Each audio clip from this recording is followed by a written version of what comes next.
అంతే లేని సంతోషాలు మన సొంతమయ్యేనా.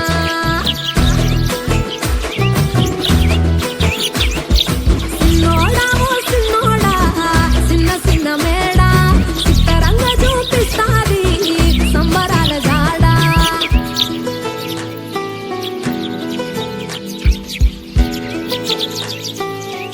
నానా దేవుడు ఎప్పుడు కనపడినా దండం పెట్టుకోమంటారు నానా. అడిగినవన్నీ ఇస్తాడు కాబట్టి. అన్ని ఇచ్చేవన్నీ దేవుడు అనరు నానా అంటే. వేల వేల వెన్నెలలే నవ్వులుగా మారి పెదవుల పైనే విరబూసాయేమో చుట్టూ ఉన్న